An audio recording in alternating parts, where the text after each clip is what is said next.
24 weeks and 3 days. That's when my son, Oliver, decided to make his entrance into the world. 1 pound 70 of pure fight wrapped in wires and tubes. The doctors called him a micro-preemie. I called him my miracle. For 2 months, I lived in that hospital. The Ronald McDonald House became my second home, and the rhythmic beeping of Oliver's monitors became my lullaby. Oxygen saturation, heart rate, respiratory rate. I could read those numbers in my sleep. Actually, I did read them in my sleep, jolting awake every time they dipped even slightly. My husband Daniel worked double shifts to keep our insurance active. We'd already burned through our savings during the emergency C-section and the first month of care, but Oliver was gaining weight, breathing more on his own. The doctors were optimistic. Maybe another month. Dr. Patel had said he's a fighter. That's when my parents decided to visit. They'd been absent for most of the crisis. Hey guys, real quick, I hope you're enjoying the story. Don't forget to subscribe, it would really help the page. Thanks for supporting.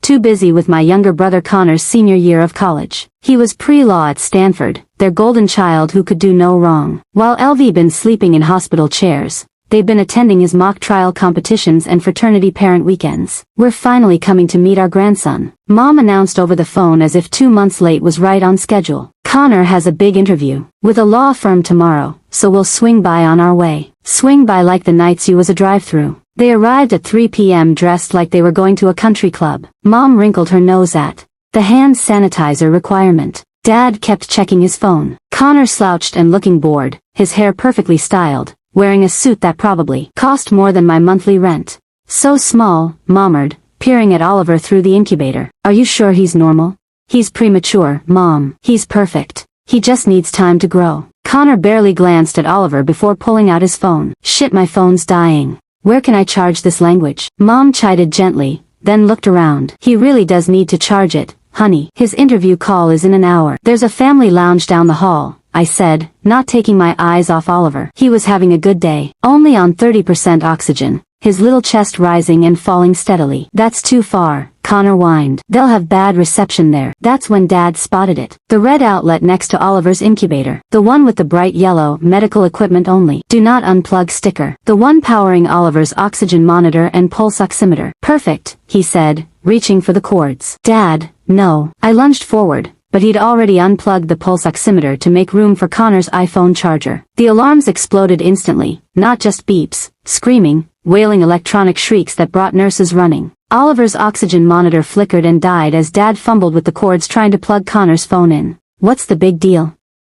Mom said as nurses flooded in. He has an important call.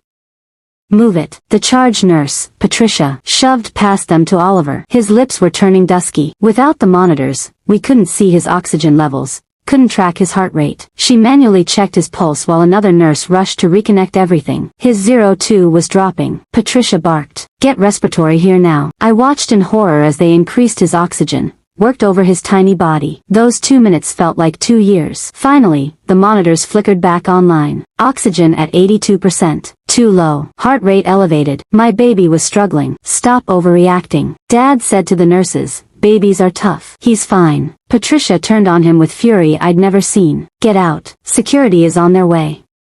You can't kick us out. Mom protested. We're family. You just endangered a critical patient. Patricia snapped. You unplugged life support equipment. Get out before I have you arrested. Connor, oblivious to the chaos, was complaining about his phone only being at 15%. Can't you plug it in for just 5 minutes? My interview? Get out. I screamed, finding my voice. Security arrived and escorted them away. Mom huffing about rudeness. Dad muttering about oversensitive millennials. Connor still whining about his phone. Oliver spent the next 12 hours struggling. His oxygen requirements increased. He had 2 bradycardia episodes. His heart rate dropping dangerously low. Dr. Patel was called in at midnight. He was doing so well, she said softly. Sometimes these setbacks will watch him closely. I didn't sleep that night or the next. Daniel flew back from a work trip, taking emergency leave. We sat vigil while Oliver fought to restabilize. 3 days. 3 days of progress lost because my parents thought a phone call mattered more than my baby's life. But here's what my parents didn't know. The NICU has cameras. Everything is recorded. Every second of their entitled negligence was captured in high definition. The hospital's legal department was very interested in the footage,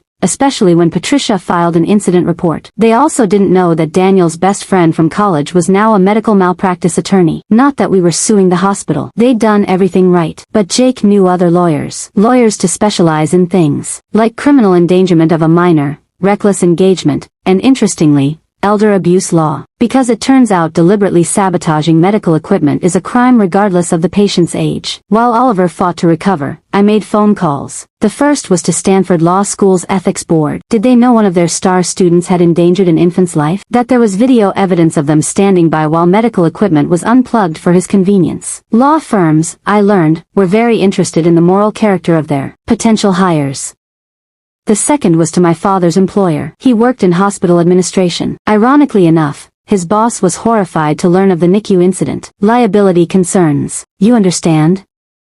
The third was to Adult Protective Services, not for elder abuse, but to report to adults who clearly couldn't comprehend basic safety warnings. If they'd unplug life support equipment for a phone charger, what else might they do? Perhaps they needed evaluation. But the real revenge started with Connor's interview. See, my little brother had always bragged about his connections, how he was networking his way to the top, how his Instagram showed the perfect law student life, 50K followers watching his journey to legal stardom. What he didn't know was that I'd been screenshotting everything for years. Every post where he bragged about cheating on exams, every story showing him drunk at parties while claiming to be studying, every DM he'd sent to girls from his throwaway account, the one he didn't know I knew about. The legal community is small, smaller than Connor realized. When partners at law firms started receiving anonymous packages with printed screenshots with video of the NICU incident with documentation of Connor Fitzgerald's true character, well, interviews started getting cancelled. I don't understand. He texted me frantically. Every firm suddenly says they're going in a different direction. Even my safety schools rejected me. I didn't reply. I was too busy holding Oliver, who was finally sable enough for kangaroo care, skin-to-skin contact. His tiny body against my chest, his heart beating against mine. Alive. Despite everything, my parents tried to do damage control. Mom posted on Facebook about being kicked out for simply trying to help our son prepare for his future. The comments didn't go the way she expected. Turns out NICU nurses have social media too, and they have opinions about people who unplug medical equipment. The post went viral for all the wrong reasons. Screenshots spread across parenting groups, medical professional forums, legal ethics discussions. Hashtag NICU Nightmare started trending. Connor's Instagram followers dropped by thousands daily as the story spread. Dad lost his job within a week. Hospital administration couldn't keep someone who'd shown such catastrophic judgment around medical equipment. Mom's book club politely suggested she take a break from attending. Their church small group suddenly had scheduling conflicts. Connor never did get that law firm job or any law firm job. The legal community has a long memory, and the video of him standing there annoyed about his phone battery while my baby struggled to breathe became infamous in certain circles. He ended up taking a retail job, his Stanford law degree worthless in the face of his ruined reputation. But that wasn't the end. 3 months later, Oliver finally came home. 4 pounds of perfect baby boy, no longer needing oxygen support. The same week, I got a call from the district attorney's office. They reviewed the NICU footage and were pressing charges. Reckless endangerment of a minor,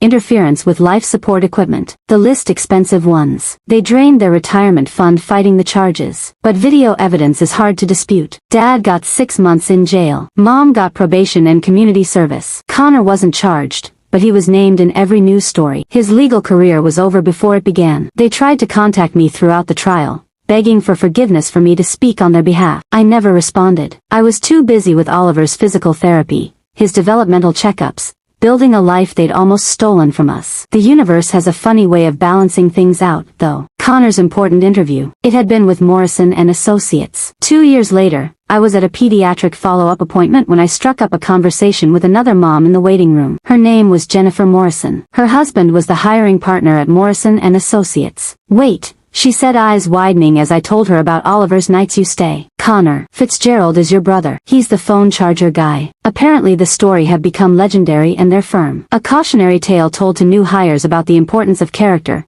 They dodged a bullet by not hiring him. She said anyone who would endanger a baby for a phone charge couldn't be trusted with clients' lives and livelihoods. Your son saved us from a terrible mistake, she said, then paused. Is he doing okay now? I showed her a photo on my phone. Oliver at 2 years old, chubby checked and laughing, chasing bubbles in our backyard. No trace of the fragile micro-preemie who'd fought so hard to survive. He's perfect, I said. The last I heard about my family was from a cousin. They'd moved to a small apartment in another state, trying to escape the notoriety. Connor worked at a cell phone store. Ironically appropriate. Mom and Dad lived on Social Security, their savings gone to legal fees. They'd sent one final letter through the cousin. Pages of justifications, blame-shifting claims that LD ruined their lives over a simple mistake. I threw it away, unopened. Oliver was taking his first steps and I didn't want to miss a second of it. Sometimes late at night, I still hear the phantom beeping of NICU monitors, but then I peek into Oliver's room, watch his chest rise and fall naturally. No wires attached, no alarms needed. He's 4 now, starting pre-K in the fall. Smart as a whip, the teachers say, full of energy, a miracle. His favorite toy, a doctor's kit. He likes to check everyone's heartbeat with his plastic stethoscope. Beep beep beep, he says, mimicking the monitors he no longer remembers. All good. Yes, baby, all good. And when he asks about grandparents, why he doesn't have any like his friends, I tell him a simplified truth. Some people aren't safe to be around, sweetheart, so we made our own family instead. Our chosen family includes Patricia, the charge nurse, who saved his life and became his honorary grandmother. Dr. Patel, who cried happy tears at his first birthday party. The other NICU families who understood what we've been through. Real family doesn't unplug your life support. Real family guards it with their own lives. Connor's phone. I heard he finally got it charged. Cost him everything. But hey, at least he didn't miss that important call. Though somehow I doubt it was worth it. The interview he was so desperate to take, he failed it anyway. Turns out when you're rattled from causing a medical emergency, you don't interview well. The universe has a sense of humor like that. Me, I sleep soundly now, knowing my son is safe. Knowing the people who endanger him can never come near him again. Knowing that sometimes the best revenge isn't elaborate planning or calculated destruction. Sometimes it's simply documenting the truth and letting consequences follow naturally. They had no idea what was coming next. Neither did I, honestly. I had no master plan that day in the NICU. Just a mother's fury and a baby fighting to breathe. Turns out that was enough. More than enough. It was everything.